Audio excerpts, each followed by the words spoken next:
Hey guys, it's Eric Vento with Government to Private. And just like I alluded to yesterday, we are now on with Ryan Phillips, who has recently transitioned out of law enforcement. And this session will dive into his process and what resources he utilized to successfully transition. And now how's it going in the private sector and what he wishes he would have realized when he started the process and everything in between. So without further ado, Ryan, can you just tell us a little bit about yourself, where you're located, what you're currently doing, and then we'll jump into the meat of it. Yeah, absolutely. Thanks for having me, Eric. So I currently work for a company in the Pacific Northwest as the manager of organized retail crime. And it's been going awesome. I'm loving it. Awesome. Glad to hear it, brother. So why don't we just go ahead and jump in and tell us why where you previously worked, how long you worked there and why you decided to transition out at this juncture of your career. Yeah, so I worked for a major sheriff's department in Washington State. I was there 17 years. And I got to do the gambit of things that I wanted to do in my career. I spent a lot of time on SWAT and different investigative units and finished my career in K9. And over the course of the last 5 years, I've just been getting pretty frustrated with a lot of the politics in the Northwest and how that kind of rolled downhill into law enforcement in general. And probably around my 13-year mark, looking back, I started to see some of the toll of the job with my mental health, my physical health, the toll on my family life. And I dipped my toe in trying to get out a couple times over the last 5 years, never really serious, which was pretty common with the cops I was friends with. We'd sit around and talk about leaving, but no one thinks you got the skills to go anywhere. You say, I don't know what I would do. And, the timing was kind of right at the end of last year where I had some time off to really kind of put my nose down and try to figure out how to do it. And so I really committed myself to, making that basically my full-time job. I was fortunate enough to be off work for a while and ended up getting lucky. So That's awesome. So, you mentioned, previously you dipped your toes in the water, but you weren't really serious. And then you had some time off and you got serious. So, what really did it for you? Like, was there a certain point in time or a certain incident, or were you just mentally ready to leave? I think I was more just mentally ready to leave. I've been trying to convince myself to do it. It's obviously very scary coming from a very secure profession. That's very hard to leave. It's got a great, financial benefits if you retire and you can make the whole thing. Plus, I started right out of college. I was 22, so it's the only real identity I've ever had. And it was really scary thinking about, like, I don't know how to identify as not a cop. Like, I don't know what I tell people I do. I didn't know what that world looked like. And so, over the course of where I was kind of playing around with leaving, I tried to do my own resumes, and I was fortunate enough to have some, informal lunches with some Microsoft security executives who were friends of friends that I knew. And they basically trashed the whole thing and said this would be great if I was going into like a hostage rescue job, but this would terrify HR people. And I didn't understand what that meant. So they redid it for me. And I kind of started learning kind of how that looked, but I was not capable of doing it myself, ultimately, is what I found out. Even though I kind of had a broad idea in my mind of what it needed to look like, I didn't know how to articulate kind of the skills that I had and how they could be applicable to the corporate world. I hired a resume company before I eventually kind of committed fully, and they pride themselves on helping law enforcement transition. And I learned through the process working with you and through some other people that I probably could have saved some money not having that resume done. And ultimately it boiled down to the mental and physical toll the job had taken on me with surgeries and everything else that comes with it. I needed to be done for me and for my family. And so, Yeah. I was able to, like I said, fully commit and spend, everyone talks about finding a job as like a full-time job. And it really was. I spent 6 to 8 hours a day on LinkedIn, learning from you on how to talk to people and what to say. And it's a whole world that I did not know existed. It really is. And, it's just not something that you really understand until you're actually doing it, which is obviously applicable to so many things in life, but, what I want to focus on is, once you've fully committed and you had that series of informational lunches with the Microsoft execs and you started playing around with different resumes and understanding, the transition a little bit from a mindset perspective, what are some of the other resources that you leaned on, during that time, not only to, learn more about the different companies and different processes, but just to make yourself more marketable? Yeah. So, after having my resume kind of done up at that informal lunch with some Microsoft people and then hiring a company to redo it, I felt like I had a grasp and I felt like my resume was pretty dialed in. And probably for a year before I ended up linking up with you, I had applied to a bunch of jobs and really wasn't getting any hits and was very frustrated. And I kind of got to the point where I told myself, like most, at least cops I know, we're kind of cheap and try not to spend money on that type of stuff. I was like, this is not going to happen unless I have someone in my corner who knows what they're doing and has done it before. And so I shopped around a little bit and kind of saw who were the names being thrown around on LinkedIn and reached out to you. And from that point, it was, we hit the ground running. And I learned so much as far as, I remember the silly questions I would ask you on how do you cold shot someone? Like, it feels very weird to just randomly message someone you don't know on LinkedIn and try to figure out how they got to where they are, seeing that they were in law enforcement before. And after the first couple times, everyone was so gracious. I must have reached out to 100+ people. Everyone was willing to have a phone call or a virtual coffee with me and explain how they did it and hook me up with other people or suggest you should talk to this person and this person. And I would ask, what's the interview process like for your company, or what kind of questions could I anticipate? And kind of just started writing those things down and started to track similarities, and just continued to do that. And I think that was probably one of the most helpful things, is learning how to network and talk to people and learn how they speak, because how corporate people speak is very different than cop people. And so just kind of trying to soak all that in and learn that way was very helpful. Clearly, having my resume redone by you was invaluable. I got so many compliments from recruiters and hiring managers on the formatting, the language. I could have never in a million years come up with something like that.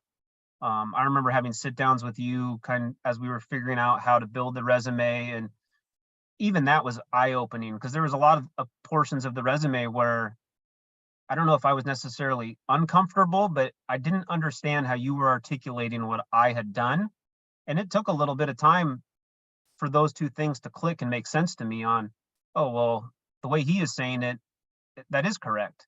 It's just using completely different verbiage than I couldn't have thought of it by myself. I just didn't have the skill set at the time to understand any of that. So, and then once the interview started coming in, it was back to you saying, what do I do? What do I expect? And that was, that I compare a lot to hiring in for a law enforcement job. It takes a few of those to kind of get comfortable. And I bombed the first couple for sure. But you learn from them. Yeah, And absolutely. get a little bit more comfortable. And, towards the end, when I started getting second and third round interviews, I could kind of tell that I had nailed an interview, or I thought I had done good. But it was, just a big learning curve.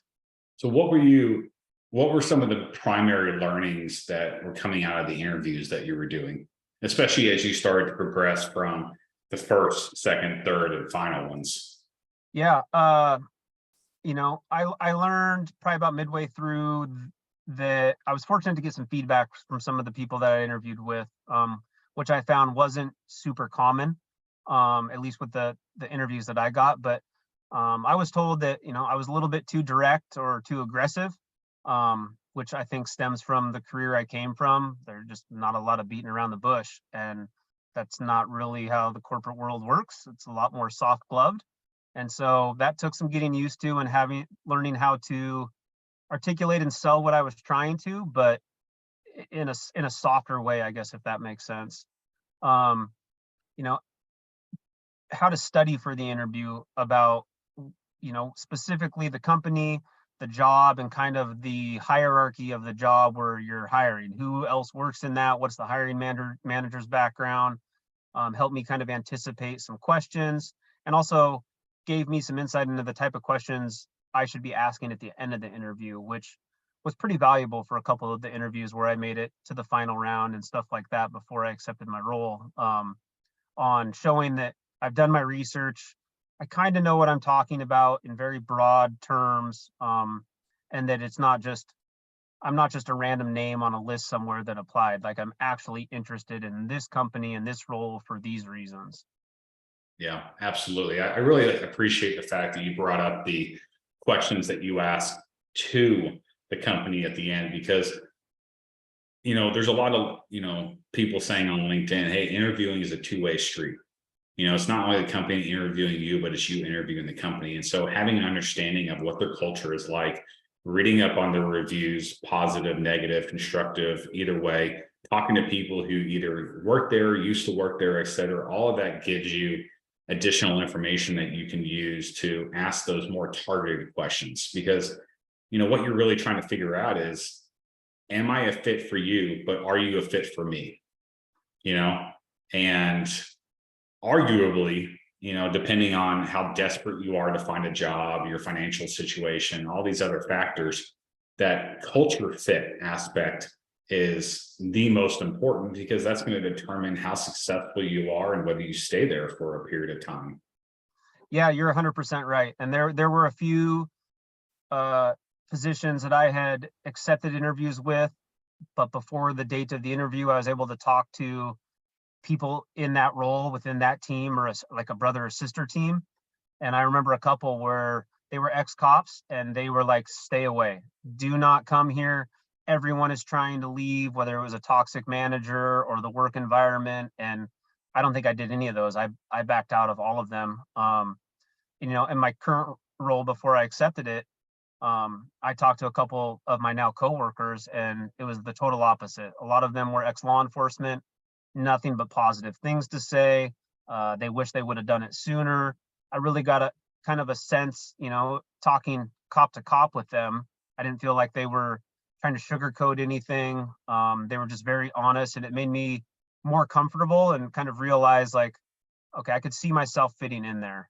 And so, yeah, I think the questions at the end definitely. And as I got more comfortable doing that, it did turn into kind of a two-way interview. I can remember a few where I probably spent 15 minutes asking them questions, because it was about, do I want to work for you guys? Not, like you said, it is a two-way street. And I wanted to land somewhere where I could see myself wanting to stay for a little bit. I didn't want to find another job where I didn't look forward to going to work on the weekends or the weekdays. I had done almost 2 decades of that. So that was a really Absolutely. important learning factor for me. So how long was the hiring process for you at your current company, from application to job offer?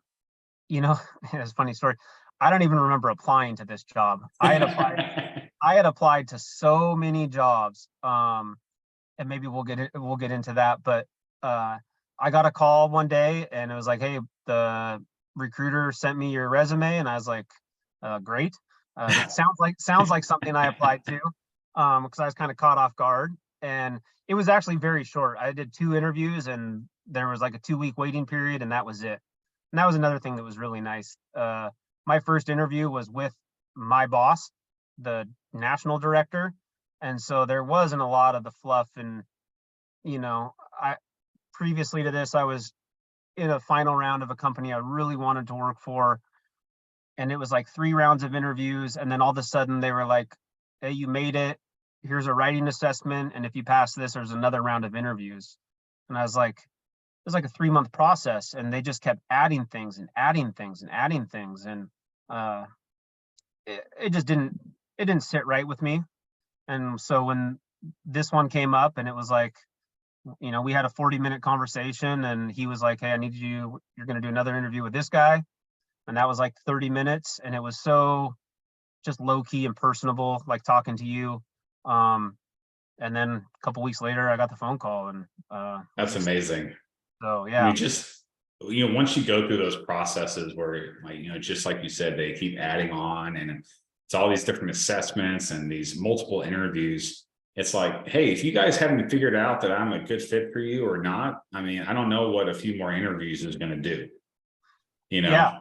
know? And this, like, the first 2 rounds, I heard back the next day that I had moved on, which That's from the research amazing. I had done, that was, this company typically doesn't get back to you that quick. But I heard the next day. And so I made it to the final round within like 2 weeks. And then it was almost 2 or 3 months of crickets from the hiring manager. And then it was another test and then another interview. And I was like, I don't know if it was an internal thing with them or what happened, but it seemed like it went off the rails. And, I'm fortunate that I didn't have to continue proceeding with that. So, I'm a big proponent of the very, very cliche saying that everything happens for a reason. yeah, Obviously, when you're going through something super negative or something super toxic, no one ever wants to hear that. But when you're on the other side and you can look back and say, well, hey, this is why I went through that, it's much easier for you to stomach. And I really liken the job search to that saying because, I remember, the several times I've been laid off throughout the years, going through job processes where I thought, man, I'm a shoe in for this job. I got a referral. I know the hiring manager personally. Like, why wouldn't I get this job? And then for whatever reason, it doesn't work out, and you're left wondering, like, okay, what just happened? yeah, But then, like, several months down the road, something happens, and you're like, hey, I'm really glad I didn't go that route. Like, I'll give you a good example. Like, I interviewed for a major oil and gas firm here in Houston several years back for an investigations manager role on their ethics and compliance team. And I knew everyone there. I thought I was a shoe-in. I was the first one to get a phone call for an interview, and I made it all the way through to the CEO within a week or so. And I told my wife, pack your bags. We're moving from Austin to Houston. I got this in the bag. And then I ended up getting the rejection email. And I was just like, what is going on? And then, 3 months later, COVID hit, and that entire unit of investigators got fired or laid off, and all of the work they were doing got transferred to HR. And I remember getting a call from some of the guys that I had worked with, and they're like, hey, do you have anything for me? And I'm like, sorry, man, I really don't. And they're like, hey, aren't you glad that you didn't get that job? And I remember looking back and just saying, mm-hmm. And it's also that country song, which I hesitate to bring up, because we're in Texas, but it's thank God for unanswered prayers, yeah, because when you really want something, you're like, man, this could be such a good fit for me. You're like, please God, give me this job, please. And then it doesn't happen. And then you figure out down the road, like, hey, that's a really good thing I didn't get that job. And I just, I talk to job seekers and people that are in your position all the time. They're like, man, I just look back and I'm like, ooh, just dodged a bullet, for sure. and so, your journey is no different. Yeah, Those jobs that you're like, man, this is awesome. I'm a really good fit for, you're in the job now that you're supposed to be in. yeah, I 100% believe that. I think, we were talking just before we got started that when I started this job search transition process before linking up with you, I'd seen a lot on LinkedIn from other people who, kind of do what you do on helping people transition. And a lot of the talk was, basically pick your lane, figure out what specific area you want to get into and just focus on that. And that was very confusing and frustrating for me at first because I didn't know where I wanted to be. I knew based on a few conversations with you that I developed a pretty broad set of skills that were very applicable to a lot of different areas. But I'd never done anything else. So I didn't know what I would like, what I wouldn't like. And so, mine was kind of a shotgun effect where I applied to anything and everything. And I told myself that, I just needed a foot in the door and then I could start figuring it out. And I'm very fortunate that I didn't have to go that route because, like you said, I mean, I'm somewhere where I love the work. I like my boss. I like the team. It's been 180 degrees from where I came from as far as my family life and my relationships and my mental and physical health and everything else. So definitely a blessing and unanswered prayers there. Amen to that, brother. So obviously there's a lot of people right now who are in the position that you used to be in, of either, 1 foot in law enforcement, 1 foot, tentatively in the corporate world, just wondering, where do I go? Where do I start? Where do I begin? Like, I'm scared, I'm anxious, but I know I need to leave for whatever reason. Like, what advice would you give those individuals now that you've kind of been through the transition process? You're in a corporate role, you know, what are some things that you wish you would have known, things that you wish you would have done differently? Um, I think definitely have a mindset that it's not going to happen overnight. And that no matter how diverse of career you may have had in law enforcement or government work or the military and all the accolades or different levels of supervision, a lot of that stuff doesn't seem to matter in the corporate world for the most part. And so I had a pretty diverse background in law enforcement. And once I kind of figured that out, I thought some of these, corporate security roles or EP investigations, like I can knock this stuff out of the park. And it just didn't happen that way. So have the mindset of kind of playing the long game. I think looking back, I was probably fortunate that, I got my role offered to me within, maybe 4 months of actually like putting my nose down and really trying. From, what I understand from other folks out there on LinkedIn that I've talked to, it's usually not that quick. So mindset of the long game. And I think the biggest thing for me was reaching out to you and getting that help and guidance. I could have saved myself a lot of time and energy and frustration by doing that sooner. And I can tell you that I would probably still be in law enforcement, struggling and frustrated to figure out how to transition out had I not reached out to you, because there was just a plethora of things I didn't know I knew, didn't know how to articulate, felt uncomfortable doing, that I just needed, kind of some coaching to get through and someone to explain it to me in terms that made sense, from both sides, which is, I was fortunate with you coming from law enforcement. We could speak the same language, but you could also articulate to me how I would understand it from a corporate sense and being able to explain that. And learning how to network, totally different than anything I'd ever experienced, getting comfortable with it. I mean, there's just so many things that kind of have to fall together.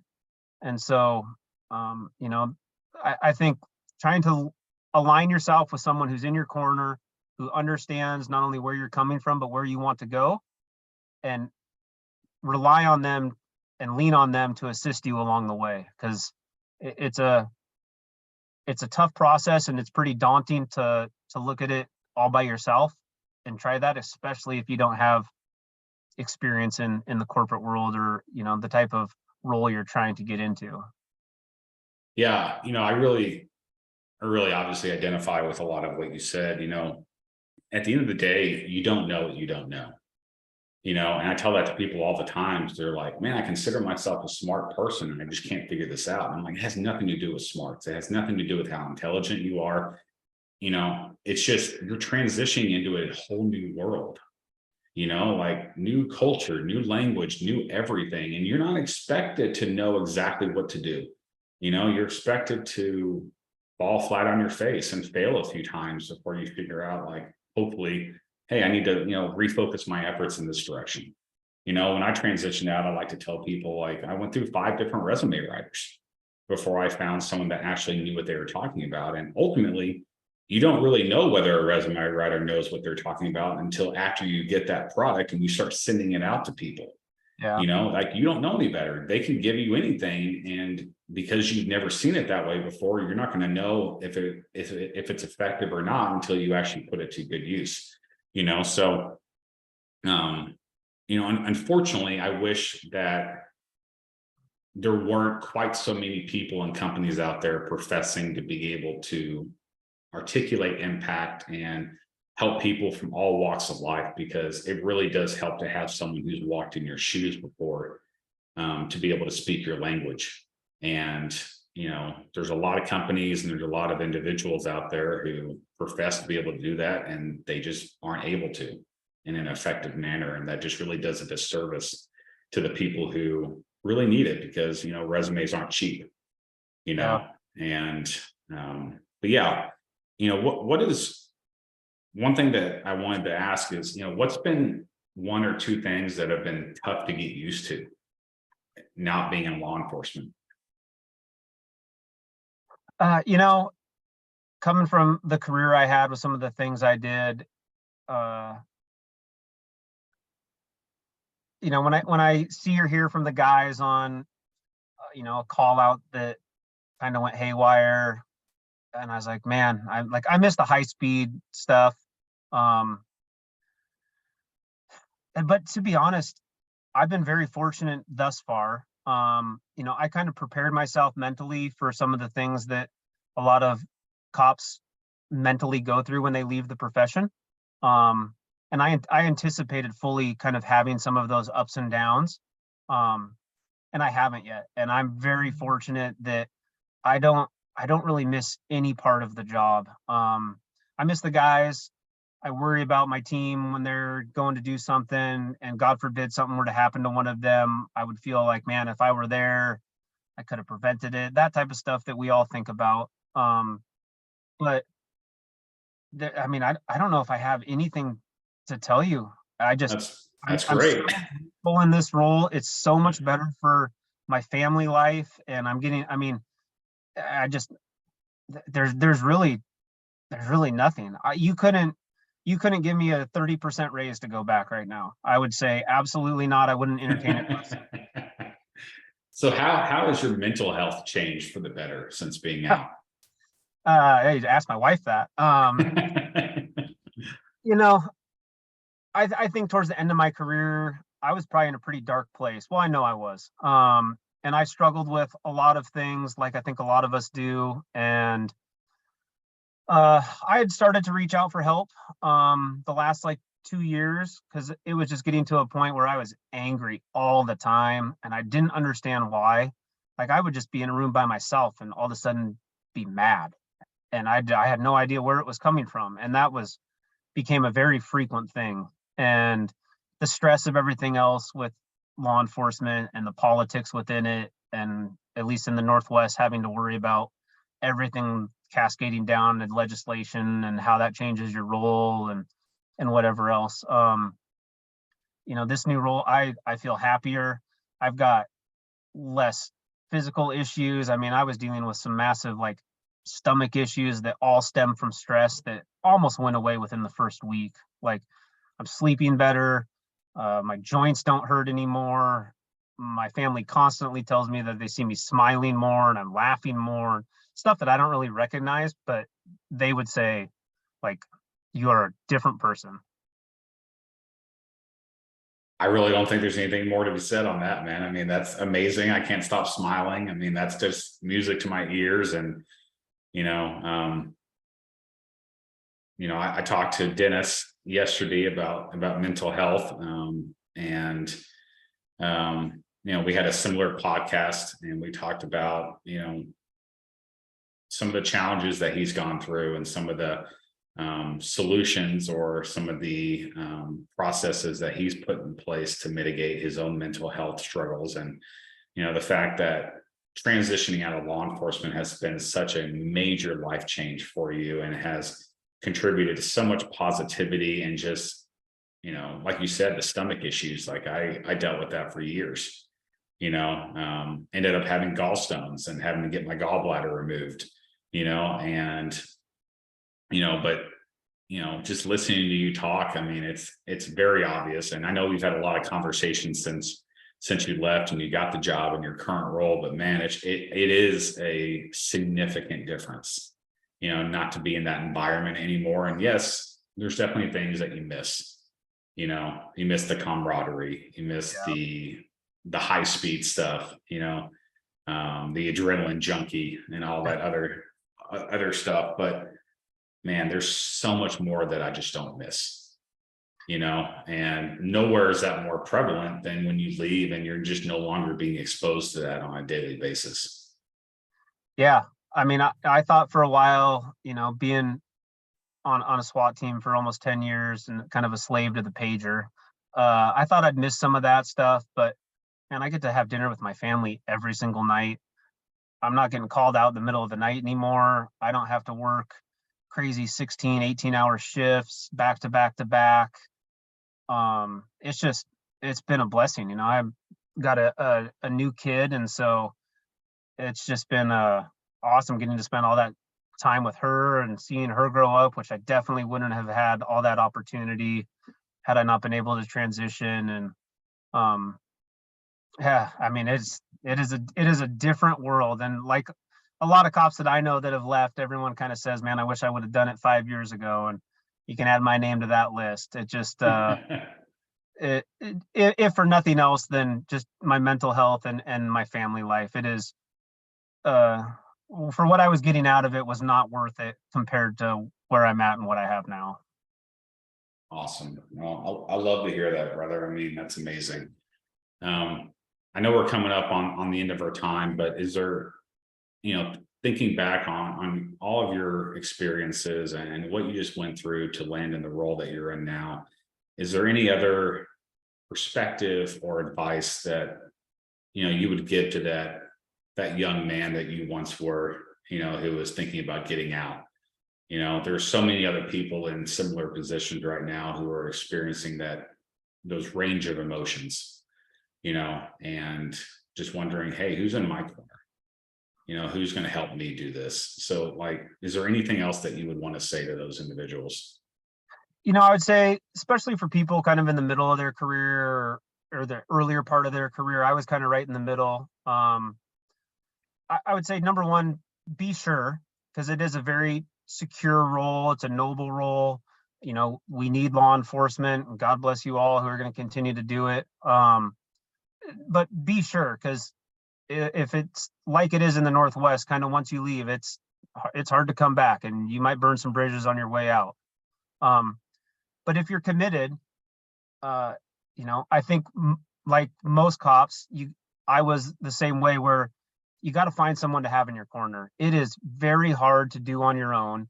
And you got to be comfortable asking for help and being humble, basically admitting you know nothing. I remember constantly telling you, like, this is going to be a stupid question, but I honestly don't know the answer.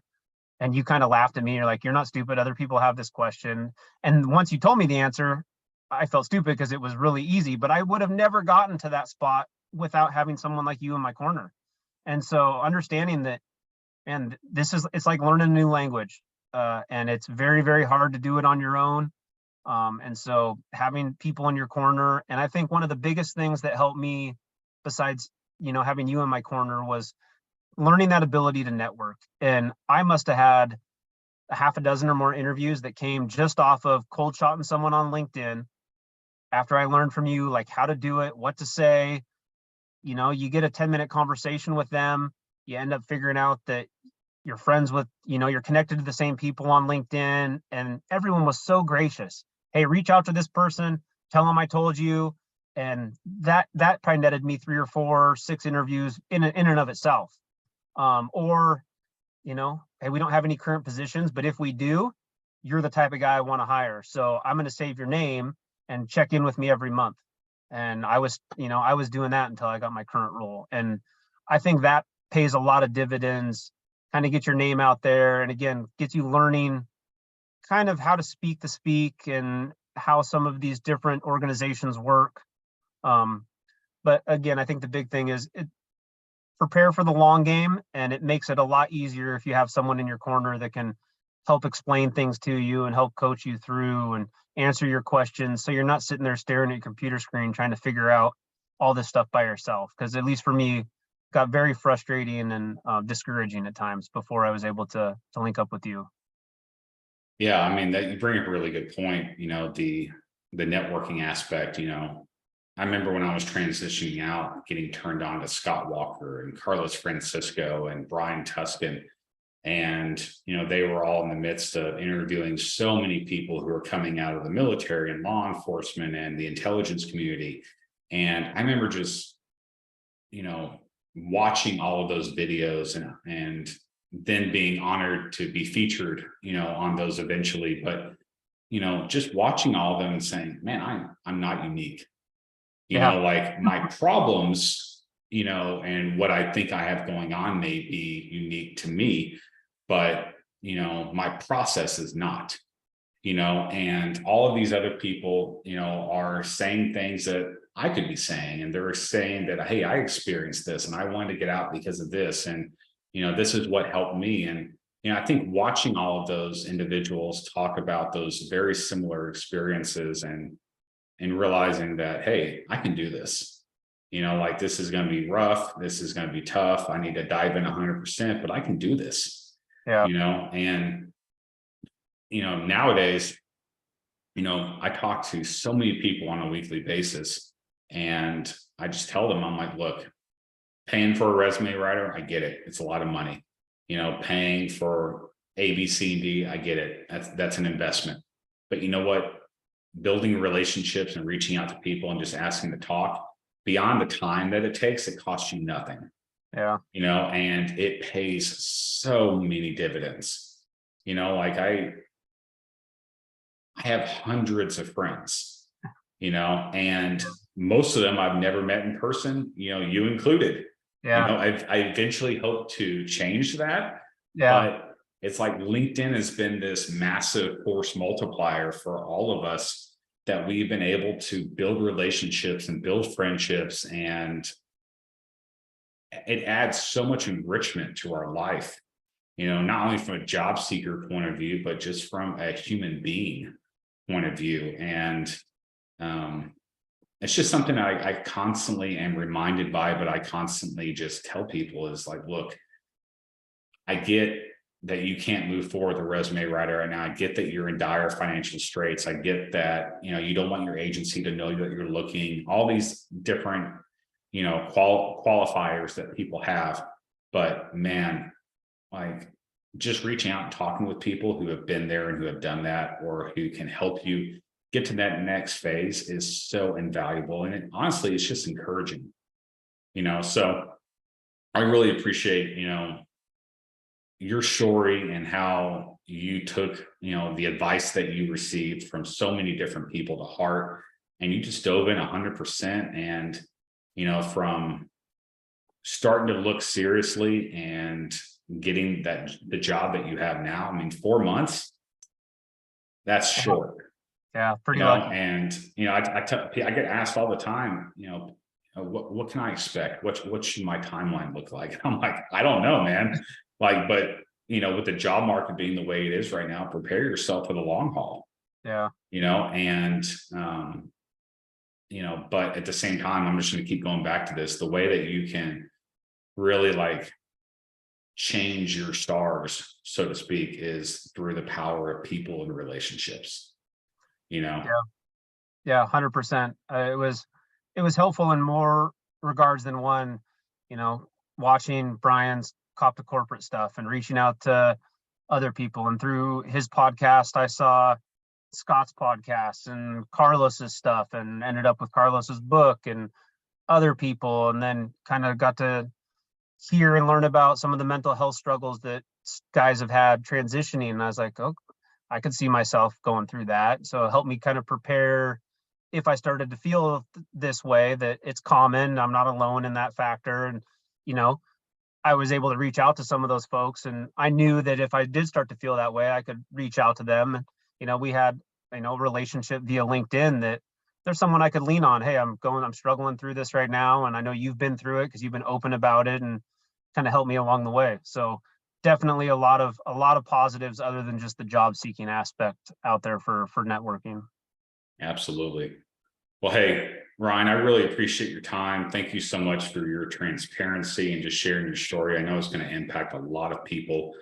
And, just thank you for being who you are and the great stand-up guy that you are. And, we look forward to seeing all of the success that you have in the future. I appreciate that. Thanks for having me on, and thanks for everything that you did for me and continue to do, and for everyone else out there too. I think you're a much needed entity, and I greatly appreciate everything you've done. You're welcome. All right, brother. Well, you have a good evening. Okay. Thank you. All right, man. Take All care. right. Bye.